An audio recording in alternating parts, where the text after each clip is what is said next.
A paz do Senhor, seja bem-vindo a mais uma aula aqui do EBD em Foco. Eu me chamo Herberson e nesta aula eu vou ministrar a lição número 11, que tem como título O Pai e o Espírito Santo. Nós estamos estudando a revista CPAD do primeiro trimestre do ano 2026 e agora, nesta lição, nós vamos falar de mais uma obra do Espírito Santo na nossa vida, que é a questão aqui da filiação. Na verdade, assim, a lição, ela traz esse título, né, O Pai e o Espírito Santo, mas a ênfase aqui é na obra do Espírito Santo em nossa vida, que nos leva a ter um relacionamento íntimo com o Pai.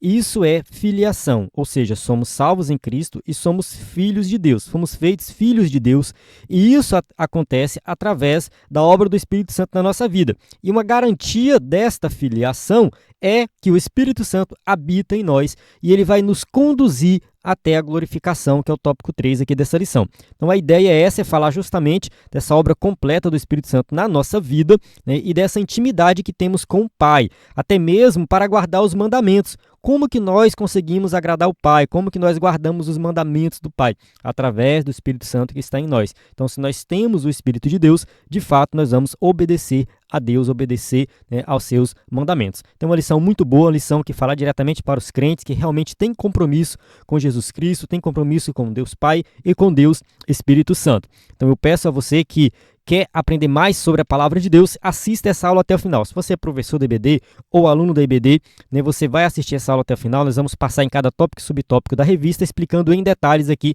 esta lição maravilhosa. Então, você que está acompanhando a EBD em Foco há muito tempo, sabe como que funciona o esquema aqui do EBD em Foco das nossas aulas. Então, a gente vai ministrando aí a aula, explicando em detalhes, e você pode participar deixando seu comentário, você pode curtir o vídeo, né, se você realmente gostou do vídeo, clique em gostei, você pode compartilhar esse vídeo e também entrar no nosso grupo do WhatsApp, acessar o nosso site. Vou mostrar aqui as informações, né? A gente vai usar aqui o slide em PowerPoint. O slide é 100% baseado na revista, com imagens de qualidade, vem pronto para ser usado. Então, se você é professor da EBD e quer ministrar uma aula de excelência na EBD, usar um slide como esse aqui vai te ajudar muito, né? O nosso slide, né, quem é assinante do EBD em Foco, acessa o slide de adultos e de jovens e vários outros bônus, que são slides também que podem te ajudar bastante aí a ministrar aulas na EBD. Nós temos os materiais das lições aí desde 2017, né? Slides antigos, aulas antigas, que você pode acessar também, tudo disponível no nosso site ebdenfoco.com. Basta acessar o nosso site ou enviar uma mensagem no nosso WhatsApp. Se você precisar de algum material, não encontrou, envia uma mensagem que a gente vai te atender. Nós temos o aplicativo também, que você faz o download aí na Play Store, né? Baixa no seu celular o aplicativo, você acessa também tudo no aplicativo do seu celular. Então não perca a chance de acessar todo o conteúdo da EBD e aprender mais da palavra de Deus. Sempre deixamos material extra disponível também na descrição do vídeo. Se você não encontrar, pode enviar uma mensagem no nosso WhatsApp. Vamos para o textório da lição, que diz assim: porque todos os que são guiados pelo Espírito de Deus, esses são filhos de Deus. Romanos capítulo 8, versículo 14. Então, assim, filho de Deus é aquele que é guiado pelo Espírito. Filho de Deus é aquele que se arrependeu dos seus pecados e crê em Jesus como Salvador. Os outros são criaturas de Deus, mas filho mesmo é só realmente quem crê em Jesus e é salvo em Cristo Jesus. Verdade prática, o Espírito Santo nos liberta da escravidão do pecado, confirma nossa filiação em Cristo e nos conduz à herança eterna planejada pelo Pai. Então, isso aqui é a obra completa de salvação na nossa vida que acontece através do Espírito Santo. Somos libertos da escravidão do pecado, somos chamados filhos de Deus através de Jesus Cristo e nós temos uma herança eterna, planejada pelo Pai, que é a glorificação, vamos viver para sempre com Ele. Então, sobre isso aqui que nós vamos falar nessa lição, cada tópico que vai tratar de um tema desse.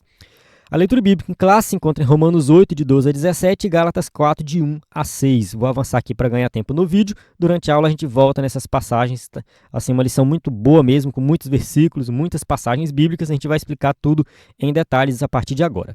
A introdução diz assim: a ação do Espírito Santo na vida do crente é um dom do Pai e do Filho. Então, de fato, o Espírito Santo, ele atua em nós. É uma ação sobrenatural e o Espírito Santo foi enviado pelo Pai e pelo Filho. A gente já viu isso em aulas anteriores. Ele nos tira da escravidão do pecado, confirma nossa filiação em Cristo e nos assegura a herança prometida. Então, tudo isso é feito através do Espírito Santo. O Espírito Santo ele está envolvido na obra de salvação mesmo antes de nós crermos em Jesus, porque é ele que nos convence do pecado. Quando nós cremos ali, ele confirma isso em nosso coração. Nós somos filhos de Deus através do Espírito Santo, ou seja, o Espírito Santo habita em nós e confirma essa filiação. E ele assegura essa herança prometida, que é algo que vem para a eternidade, que nós vamos passar a eternidade com Cristo. Essa é uma obra trinitária que nos transforma por completo, da condenação à comunhão e da carne à glória eterna. A questão da comunhão é fundamental porque assim, somos filhos de Deus porque nós temos intimidade com Ele, nós podemos conversar com Ele, nós podemos pedir força para Ele. Então, assim, nós temos realmente acesso direto ao Pai através da obra de Jesus Cristo. Nessa lição, veremos como o Pai e o Espírito agem conjuntamente para garantir nossa adoção como filhos e herdeiros de Deus. Então, essa questão de ser filho, de ser herdeiro, tudo isso está relacionado aí à nossa salvação, nossa intimidade com Deus e a garantia aí da eternidade ao seu lado. Tópico 1, o Espírito e as dádivas do Pai. 1.1, da escravidão à filiação. Esse tópico 1.1 aqui ele é bem extenso, eu vou tentar aqui realmente explicar em detalhes, porque realmente é muito bom mesmo nós entendermos essa questão da filiação. A Escritura revela que o salvo não vive sob o domínio do espírito de escravidão. Então, quem vive sob o domínio da escravidão é o ímpio. É o ímpio que está no mundo, escravo do pecado, sob o domínio de Satanás. Ele vive no mundo. Então, assim, escravo do pecado, morto em delitos e pecados. É assim que a Bíblia relata o ímpio, mas o salvo não. Essa expressão, pneuma douleia, que é espírito de escravidão, aponta para o estado de servidão ao pecado e ao medo da punição que caracterizava a vida antes da conversão. Isso aqui é antes da conversão.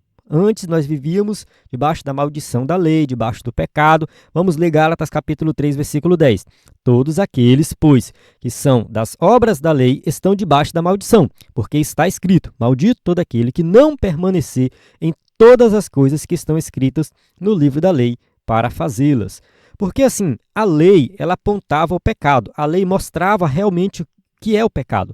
O ser humano estava morto em delitos e pecados, preso nos pecados, e a lei simplesmente apontava isso. O propósito da lei não era salvar, mas era apontar o pecado. Então, assim, aquele que quebrou a lei está debaixo da maldição. Então, de fato, todas as pessoas nascem debaixo dessa maldição. Todas as pessoas são escravas do pecado. A lei, embora santa, não pôde produzir liberdade. Ela revela o pecado, mas não concede poder para vencê-lo. Romanos 7, versículo 12 e 13. E assim a lei é santa e o mandamento bom, justo e bom. Logo, tornou-se-me o bom em morte? De modo algum. Mas o pecado, para que se mostrasse pecado, operou em mim a morte pelo bem, a fim de que, pelo mandamento, o pecado se fizesse excessivamente maligno.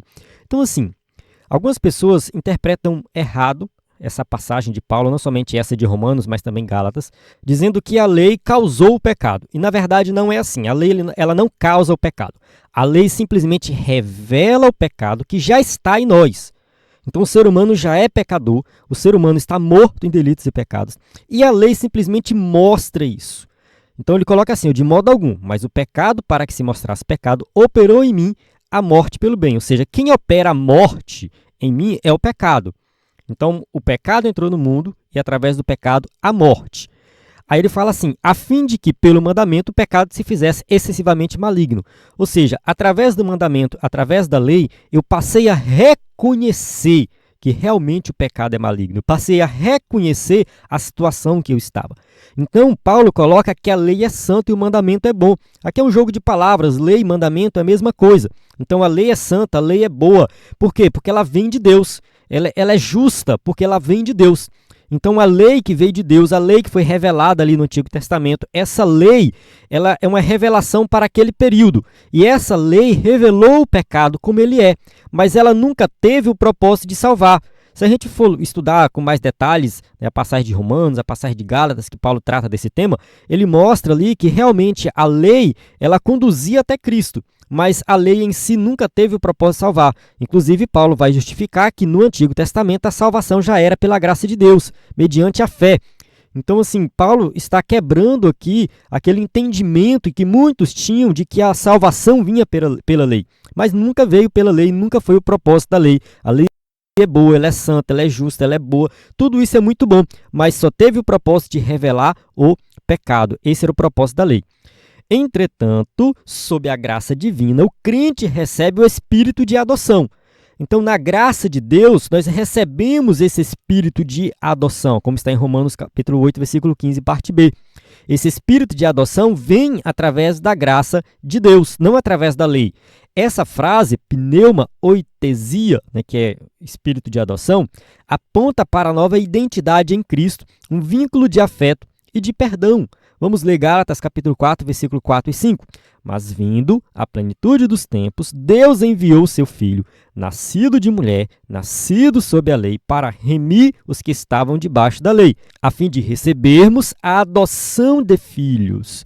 Então, assim, Deus envia o seu Filho no tempo certo, no tempo oportuno, para remir os que estavam debaixo da lei, para realmente pagar o preço dos pecados e salvar, porque a lei não tinha esse propósito. Então, a lei, ela mostrava o pecado, ela conduziu até Cristo, mas ela em si não salvava. Quem salva é Cristo. Então, a salvação vem através de Cristo. E essa salvação nos fez o quê? Filhos de Deus.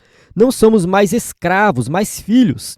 Essa filiação nos livra do medo e do poder do pecado e nos convida à comunhão com o Pai. Então, a gente tem que entender que, uma vez salvos em Cristo Jesus, não somos mais escravos. Nós já fomos libertos do pecado, não temos mais essa prisão como pecado. Algo que eu já comentei em lições anteriores, que em Cristo Jesus nós temos a nossa salvação garantida. O crente não pode ficar com medo, achando que ele não é salvo, ou que uma hora ele é salvo, outra hora ele perdeu a salvação, e que a salvação não é garantida, que a gente está lutando pela salvação. Não é assim que funciona. O crente ele tem que ter certeza dessa salvação, a garantia da salvação. Vivemos em um estado de salvos em Cristo Jesus. Jesus falou, quem crê em mim já tem a vida eterna. Então, assim, nós já fomos libertos do pecado. Ah, mas eu peco, eu erro. Sim, uma vez salvos em Cristo Jesus, a natureza pecaminosa continua em nós e nós ainda vamos errar. Mas é por isso que na oração do Pai Nosso, Jesus apresenta ali a possibilidade do perdão dos pecados. Ou seja, nós temos essa intimidade com Deus, que mesmo errando e falhando, a gente pode pedir para Ele esse perdão. E Ele sempre vai nos perdoar. Jesus morreu pelos nossos pecados do passado, do presente e do futuro.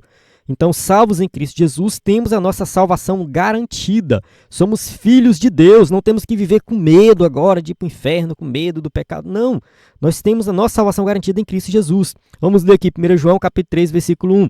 Vede quão grande amor nos tem concedido o Pai, que fôssemos chamados filhos de Deus.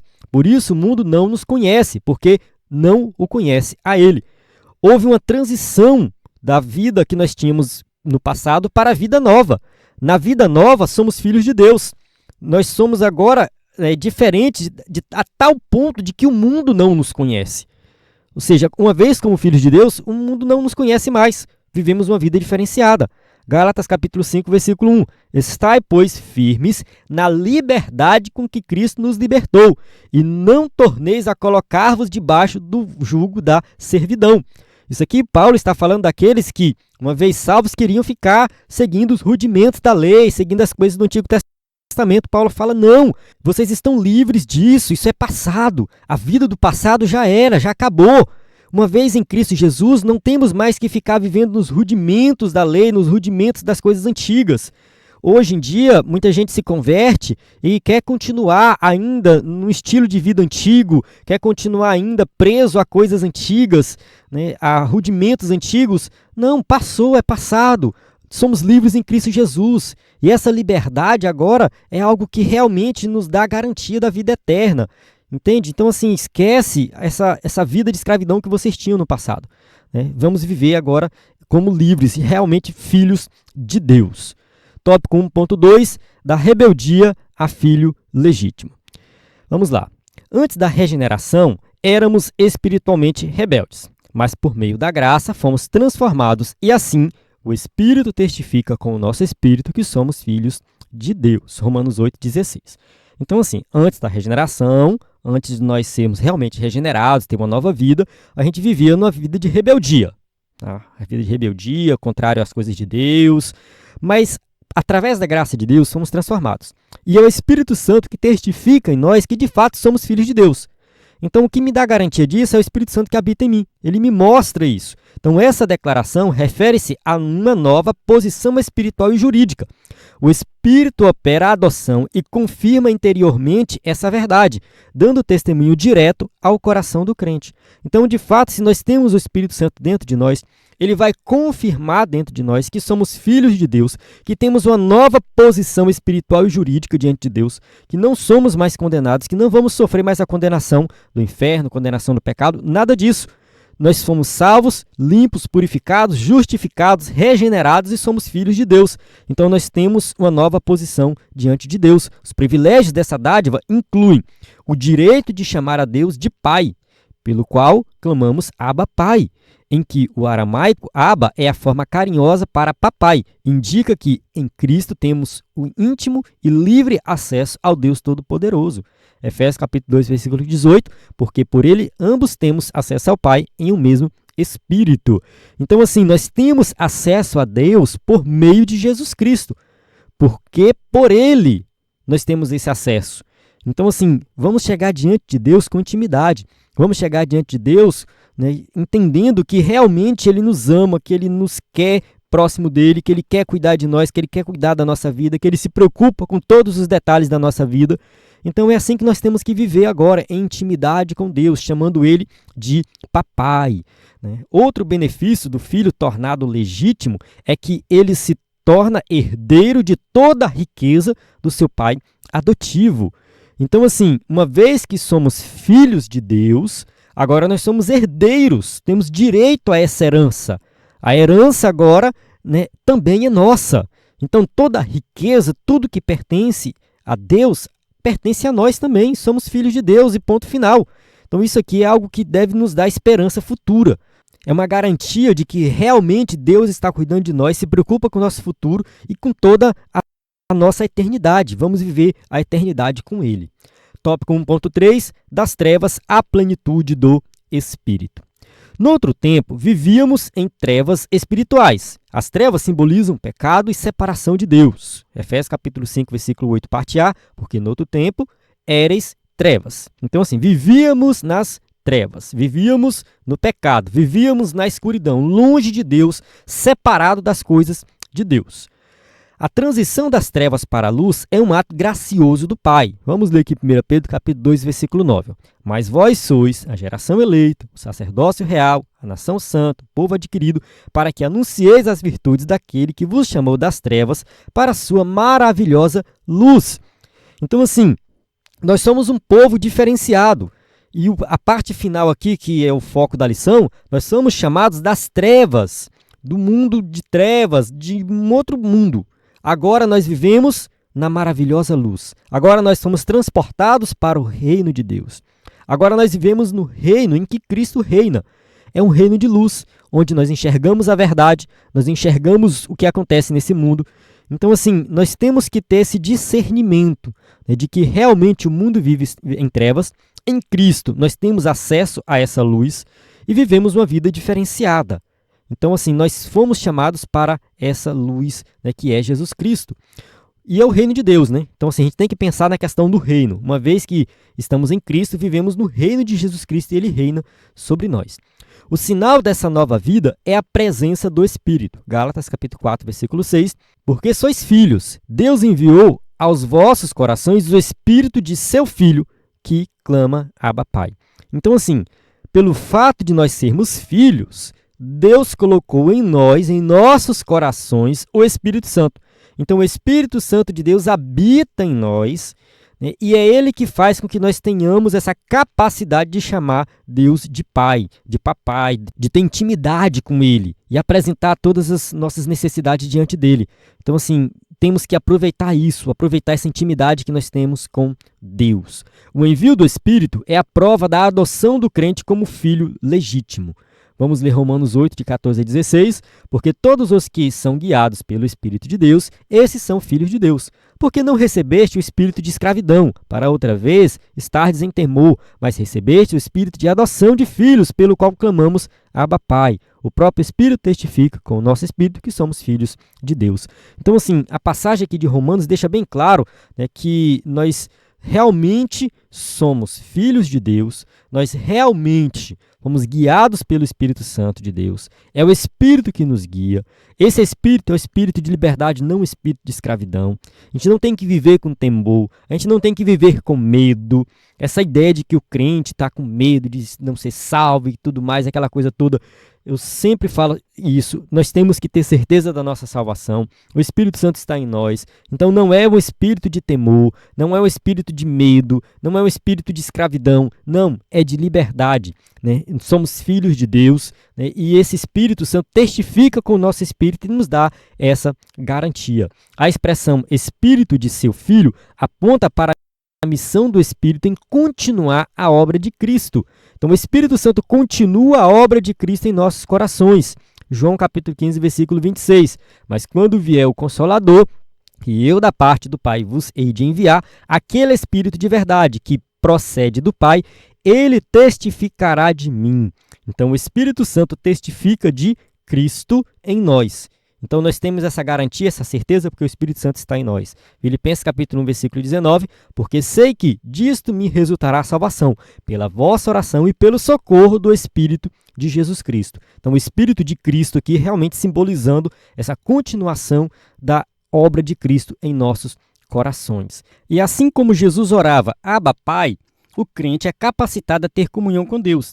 Aquele que andava em trevas e ignorância espiritual, agora vive em plena luz, guiado pelo Espírito. Assim como já leu anteriormente, né, Romanos 8,14, porque todos que são guiados pelo Espírito de Deus, esses são filhos de Deus. Então, assim, Jesus tinha intimidade com Deus. Ele orava Abba, Pai. Essa oração de intimidade revela que realmente nós também temos essa intimidade, porque somos co-herdeiros juntamente com Cristo. Somos filhos de Deus também. Fomos adotados como filhos de Deus. Então, o crente ele é capacitado a ter essa comunhão com Deus. Antes, nós andávamos em trevas, ignorância espiritual. Agora, vivemos em plena luz, guiados pelo Espírito. Uma vez que somos guiados pelo Espírito, devemos ter intimidade com Deus. Amém? Então, aqui a gente encerra o tópico 1. Vamos para o tópico 2, que diz assim: o Espírito nos guia na vontade do Pai. 2.1. Os filhos são guiados pelo Espírito.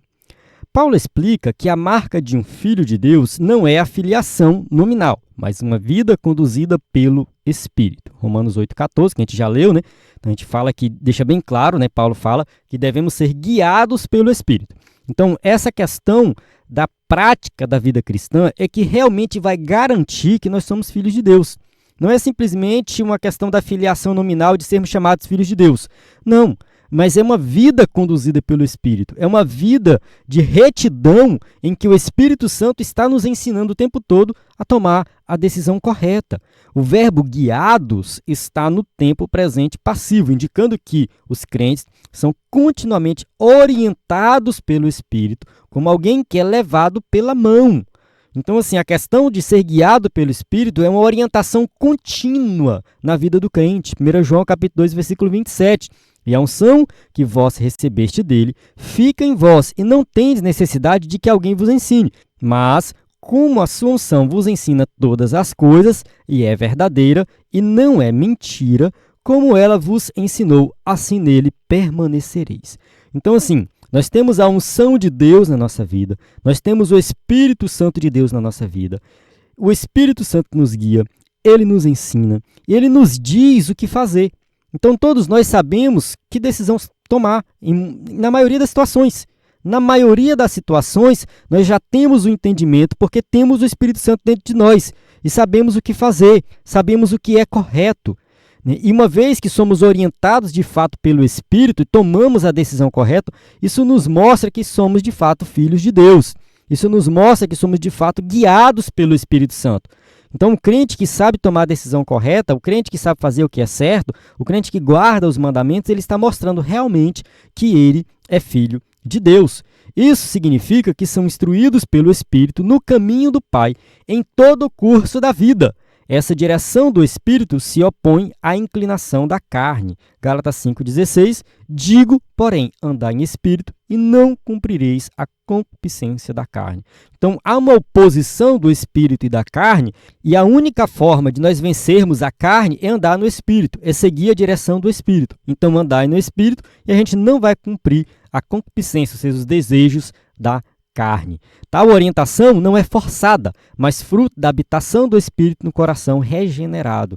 Então, o Espírito Santo, ele habita em nós e ele nos mostra a realidade. Então, essa orientação é algo natural do Espírito Santo na nossa vida. Romanos capítulo 8, versículo 9, vós, porém, não estáis na carne, mas no Espírito, se é que o Espírito de Deus habita em vós. Mas se alguém não tem o Espírito de Cristo, esse tal não é dele. Então, assim, se você não tem o Espírito de Cristo, você toma decisões erradas, você simplesmente está vivendo a vida antiga. Você está vivendo, continua vivendo nas trevas, você continua vivendo no pecado, você continua sendo escravo do pecado. Então, tem uma diferença aí, porque quem está no Espírito já se libertou disso. Então, se o Espírito de Deus habita em nós, realmente nós vamos fazer a vontade de Deus. Como filhos, não fomos deixados órfãos. O Espírito aponta a direção e anda conosco no caminho. 1 Coríntios capítulo 6, versículo 19. Ou não sabeis que o vosso corpo é o templo do Espírito Santo, que habita em vós, proveniente de Deus, e que não sois de vós mesmos? Então, assim, uma vez que somos filhos de Deus, não somos órfãos, ou seja, temos um pai, né, e ele aponta a direção correta, ele habita em nós. Então, nós somos templo do Espírito Santo, o Espírito de Deus habita em nós e nós não somos mais de nós mesmos, como Paulo coloca aqui, nós pertencemos a Deus, nós somos propriedade dele agora. 2.2, o Espírito opera a mortificação da carne. A Bíblia apresenta a mortificação da carne como um princípio da vida cristã. Romanos 8,13, parte B, se pelo Espírito mortificardes as obras do vosso corpo, vivereis. Então, assim, pelo Espírito Santo, a gente vai mortificar a carne. Pelo Espírito Santo, a gente vai abandonar o pecado. Pelo Espírito Santo, a gente vai abandonar toda aquela vida de escravidão. O termo mortificardes significa fazer morrer, sufocar algo até que perca sua força. Diz respeito à necessidade de o crente subjugar os desejos pecaminosos. Então, assim, todos nós temos desejos pecaminosos e a gente vai subjugar esses desejos, a gente vai mortificar esses desejos. E isso acontece através do Espírito Santo na nossa vida.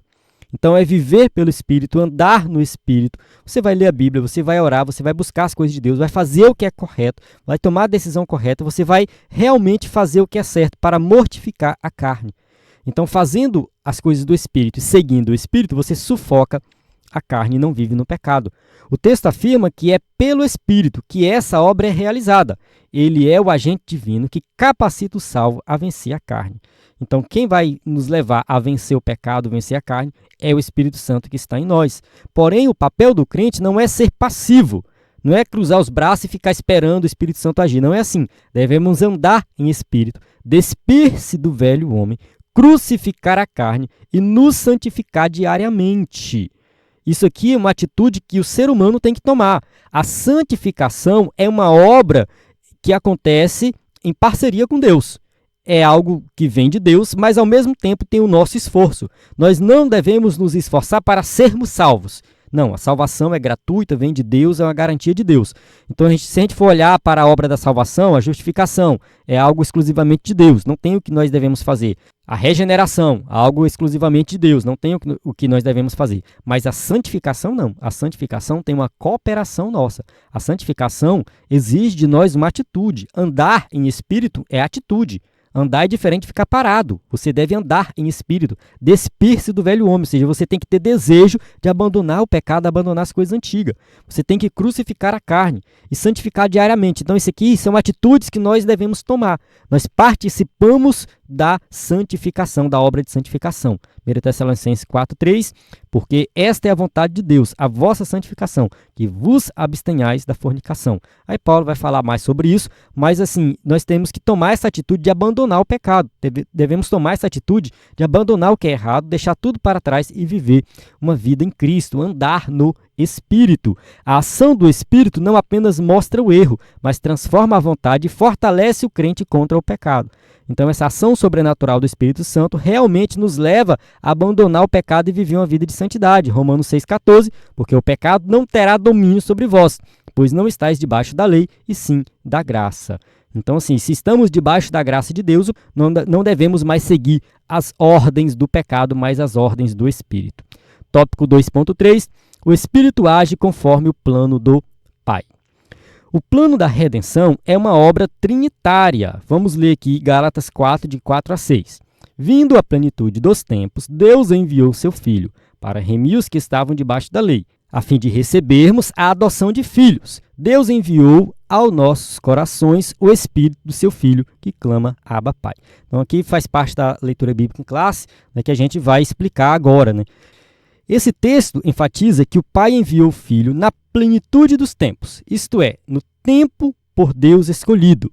O Filho foi enviado para o resgate dos pecadores e o Espírito para nos transformar em filhos legítimos. Então observe que o envio do Filho foi no tempo certo, no tempo correto, no tempo escolhido de Deus. Essa plenitude dos tempos é o tempo de Deus, não é um tempo qualquer. O tempo que realmente Deus já tinha planejado para que o Filho se revelasse. O Filho foi enviado para o resgate dos pecadores. Então Jesus ele realizou essa obra. Então ele veio, se encarnou, viveu uma vida de santidade, morreu, ressuscitou, subiu aos céus. Toda a obra ali que é realizada por Cristo para garantir a nossa salvação. E o Espírito para nos transformar em filhos legítimos, no sentido de que o Espírito ele realiza toda a obra da salvação no nosso coração e nos transforma em filhos. Vamos ler aqui duas passagens, né, citadas aqui nesse parágrafo, Lucas 19:10, porque o Filho do Homem veio buscar e salvar o que se havia perdido. Então aqui a gente vê a ação do Filho nessa obra da salvação, né? Ele veio buscar o que se havia perdido. Romanos 8:16, o próprio Espírito testifica com o nosso Espírito que somos filhos de Deus. Então assim, a questão da filiação é algo que o Espírito Santo opera em nós.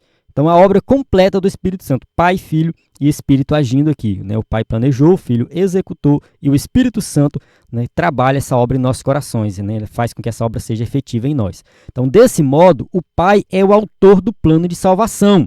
1 João 4,14, e vimos e testificamos que o Pai enviou seu Filho para Salvador do mundo. Então, aqui está bem claro que o Pai enviou o Filho. Isso aqui é a obra da salvação sendo realizada. O Filho é o executor da redenção. Hebreus 9:12, mas por seu próprio sangue entrou uma vez no santuário, havendo efetuado uma eterna redenção. Então, assim, quem realizou essa salvação foi Jesus Cristo através do derramamento do seu sangue. E o Espírito é o aplicador da adoção. Efésios 1:5, em que Paulo está falando do contexto do Espírito Santo, na ação do Espírito Santo na nossa vida, e nos predestinou para filhos de adoção por Jesus Cristo, para si mesmo, segundo o beneplácito de sua vontade. Então, assim, é o Espírito Santo que opera em nós a obra de adoção. Fomos adotados como filhos de Deus. Então, essa verdade revela a perfeita harmonia na Santíssima Trindade, algo que a gente vem falando aí desde as primeiras lições. Pai, Filho e Espírito Santo agindo na nossa salvação. Amém? Chegamos no tópico 3. A Trindade nos conduz à herança eterna. 3.1. Herdeiros de Deus por adoção. A doutrina da herança é inseparável da adoção. Paulo apresenta um dos benefícios da filiação. Romanos 8:17, parte A. Se nós somos filhos, somos logo herdeiros e herdeiros de Deus. Então, assim, a questão da herança, né, está relacionado à adoção. Uma vez que um filho é adotado, ele de fato se torna um filho legítimo. Não é um filho qualquer. Antigamente as pessoas faziam essa distinção, né? Eu tenho 3 filhos, 2 é filho legítimo, esse aqui é de criação, né? Aqui na região as pessoas falavam assim, aqui é filho de criação, né? Não, esse aqui é adotado. Hoje em dia, as pessoas que adotam, elas costumam evitar falar isso. Elas têm essa consciência de que uma vez que foi adotado, passa a ser filho realmente, filho legítimo. Então a pessoa fala, eu tenho 3 filhos, pronto. Se alguém quiser entrar em detalhes, aí pode ser que explique, não, esse aqui foi adotado e tal, mas é nosso filho. Então, assim, esse entendimento de que o adotado, ele realmente é um filho legítimo e ele tem direito à herança, é um entendimento natural, normal, que nos dias de hoje a justiça tem esse entendimento, né? E os pais também que adotam têm esse entendimento. Quem não entende assim precisa mudar essa mentalidade, né? Então a gente precisa ver que realmente o adotado também é filho legítimo. Isso aqui está dentro da Bíblia. Então, se somos filhos, somos herdeiros. O termo herdeiro é utilizado no contexto legal para indicar que os adotados passam a ter o pleno direito sobre os bens do pai. Essa herança não é mérito, mas é recebida por adoção graciosa. Então, assim, uma vez filhos legítimos, né? Fui adotado, mas adotado e se torna legítimo. Então, no contexto legal, de acordo com a lei, tem pleno direito dos bens do pai. Então, isso é a graça de Deus agindo na nossa vida. Não é mérito, mas é graça. Recebe pela graça. É uma obra trinitária perfeita. O pai planeja e garante a herança, o filho a conquista na cruz e o Espírito é a garantia dessa herança. Então, essa herança está garantida através da obra da Trindade. 1 Pedro 1, 18 e 19. Sabendo que não foi com coisas corruptíveis, como prata ou ouro, que fostes resgatados da vossa vã maneira de viver, que por tradição recebestes dos vossos pais, mas com o precioso sangue de Cristo, como de um cordeiro imaculado e incontaminado. Então, nós fomos resgatados da nossa vã maneira de viver, né, através do sangue de Jesus. Não foi simplesmente algo barato, algo que não custou nada, não. Foi um preço muito alto. Então, teve um resgate, e esse resgate que Cristo conquistou na cruz, ele é confirmado em nosso coração através do Espírito Santo. O Espírito Santo é a garantia dessa herança. A herança inclui as bênçãos já recebidas, entre elas a salvação e a justificação, e também as promessas futuras, tais como a vida eterna e a glorificação. Então a gente tem que entender que a salvação é algo pleno e completo. Nós fomos justificados em Cristo Jesus, fomos regenerados, né, mas tem também a glorificação que vai acontecer no futuro. Em Romanos 6, 23 diz assim: porque o salário do pecado é a morte, mas o dom gratuito de Deus é a vida eterna, por Cristo Jesus, nosso Senhor. Então, assim, sempre que a Bíblia fala de salvação, ela fala da vida eterna, fala dessa eternidade com Cristo. Então, nós temos direito a essa herança. Em Romanos 8,30, e aos que predestinou, a estes também chamou, e aos que chamou, a estes também justificou, e aos que justificou, a estes também glorificou. Então, a glorificação é algo garantido na vida do crente. Um dia nós seremos glorificados, um dia nós estaremos para sempre com Cristo, com um corpo glorioso. Isso aqui é uma promessa, né, que vai se cumprir no futuro, que já faz parte da nossa salvação. 3.2, co-herdeiros de Cristo por filiação. A filiação nos associa ao Filho primogênito como co-herdeiros de Cristo. Essa frase significa que compartilhamos com ele a mesma herança.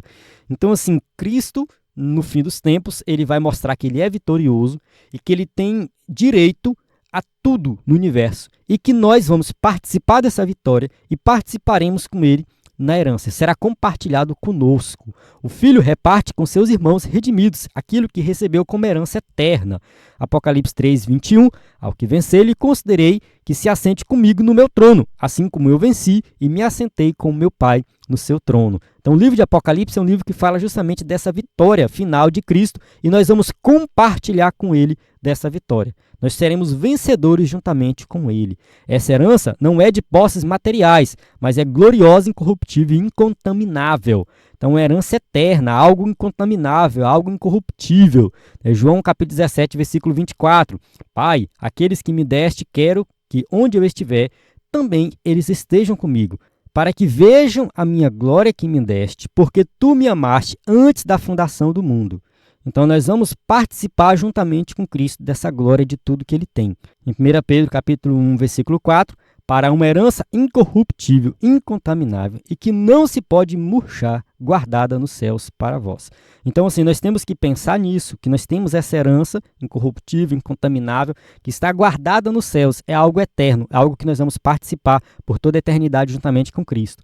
Porém, ser co-herdeiro de Cristo não significa apenas desfrutar da glória, mas também participar de seus sofrimentos. Então, vem aqui aquela parte que ninguém quer, né? Ninguém, enfim, acha legal, mas participar do sofrimento de Cristo também faz parte dessa herança, né? 2 Timóteo, capítulo 2, versículo 12, diz assim: se sofrermos, também com ele reinaremos. Se o negarmos, também ele nos negará. Então, assim, nós temos que participar juntamente com Cristo dos seus sofrimentos. Assim como Cristo sofreu, nós também vamos sofrer. Assim como ele foi perseguido, nós também seremos perseguidos. Isso confirma que a vida revela que essas aflições têm um propósito eterno. A glória futura é certa, mas a cruz precede a coroa. Romanos 8,18, porque para mim tenho por certo que as aflições deste mundo presente não são para comparar com a glória que em nós há de ser revelada. Então, assim, nós passamos por sofrimento? Sim. Passamos por aflições? Sim. Aqui nesse mundo, muitos vão sofrer, os problemas da pobreza, muitos vão sofrer os problemas sociais de maneira geral, muitos vão ter doença.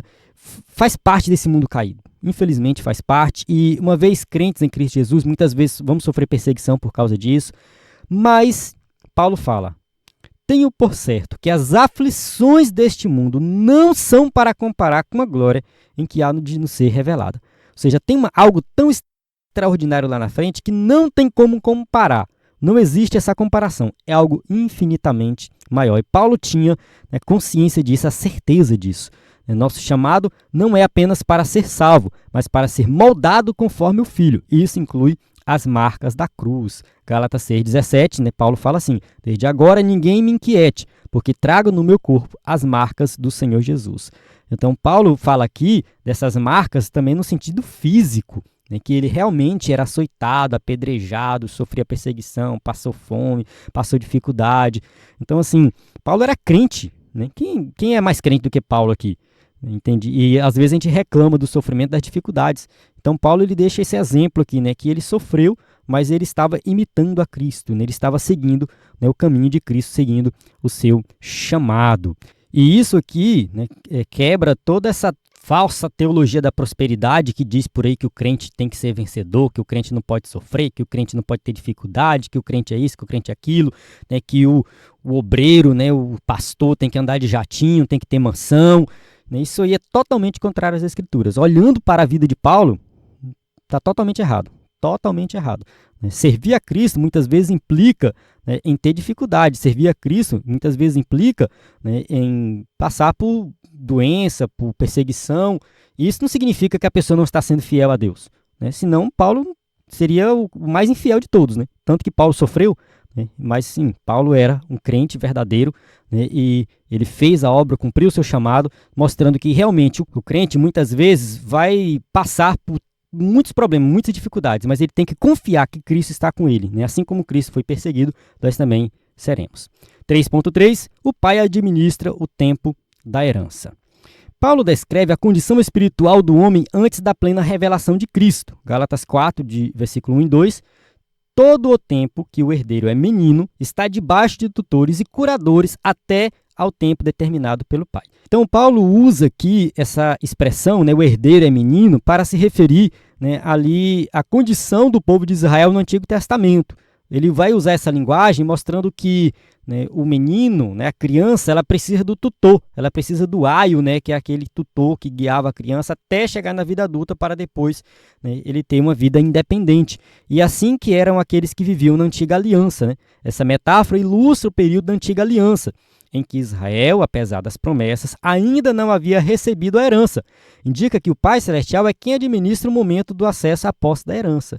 Gálatas capítulo 4, versículo 3 e 4. Assim também nós, quando éramos meninos, estávamos reduzidos à servidão debaixo dos primeiros rudimentos do mundo. Mas vindo à plenitude dos tempos, Deus enviou o seu Filho, nascido de mulher e nascido sob a lei. Então, assim, no passado, Paulo coloca assim, nós vivíamos como meninos, estávamos debaixo da lei, da tutela da lei, sendo conduzido ali até o momento que foi revelado Cristo. Uma vez que Cristo foi revelado, todos esses rudimentos da lei não fazem o menor sentido. Temos agora uma nova lei revelada em Cristo Jesus, e temos agora a revelação plena e completa. Não temos mais necessidade desse tutor, não temos mais necessidade desse professor, desse pedagogo, desse que me guia como menino. Agora eu cheguei na vida adulta, eu tenho Cristo Jesus. Ele tem um controle do tempo oportuno e exato, o tempo de Deus, o tempo kairos, não só para o advento do Messias, mas também para a outorga das promessas e da herança eterna na vida de cada crente. Então a gente tem que entender que Deus está no controle de todas as coisas, ele controla o tempo, tudo acontece no tempo certo. Eclesiastes 3:1, tudo tem o seu tempo determinado, e há tempo para todo o propósito debaixo do céu. Então a gente tem que entender que Deus está no controle do tempo. Portanto, o crente deve confiar que Deus sabe o tempo certo para conceder cada porção da sua promessa a cada um de seus filhos. Romanos capítulo 8, versículo 28. Sabemos que todas as coisas contribuem juntamente para o bem daqueles que amam a Deus, daqueles que são chamados segundo o seu propósito. Então todas as coisas contribuem para bem daqueles que amam a Deus, seja coisas boas ou coisas ruins, mas tudo vai contribuir para o nosso bem, porque está no controle de Deus. Amém? Chegamos na conclusão da nossa aula, que diz assim: o Espírito Santo é a dádiva do Pai Celestial e de seu Filho Jesus Cristo. O Espírito nos torna filhos por adoção, herdeiros com Cristo, habita em nós, orienta e santifica o crente. A igreja deve viver sob essa consciência. Pertencemos ao Pai, guiados pelo Espírito, glorificando ao Filho. Então, sim, o Espírito Santo ele foi enviado pelo Pai e pelo Filho para habitar em nós. E através do Espírito Santo, nós temos essa certeza, essa garantia da adoção como herdeiros, como filhos de Deus e herdeiros com Cristo. Então, ele habita em nós, ele nos guia, ele nos ensina a viver, e realmente isso nos dá intimidade com Deus, intimidade com o Pai. Então, nós temos que ter essa garantia e viver essa vida plena, completa, guiados pelo Espírito Santo, com a certeza que somos filhos de Deus e que um dia nós vamos receber a nossa herança por completo. Amém? Então, chegamos aqui no final da aula, temos as perguntas para quem vai usar o slide na igreja. E, mais uma vez, aqui o nosso site, ebedemfoco.com, o nosso WhatsApp, que você pode mandar mensagem sempre que precisar. O nosso conteúdo, e quem é assinante acessa um conteúdo exclusivo. E o nosso aplicativo, que você pode baixar e acessar o nosso conteúdo. Então, na plataforma EBD em Foco, você tem tudo que precisa para ministrar uma aula de excelência na EBD. A paz do Senhor, até a próxima aula.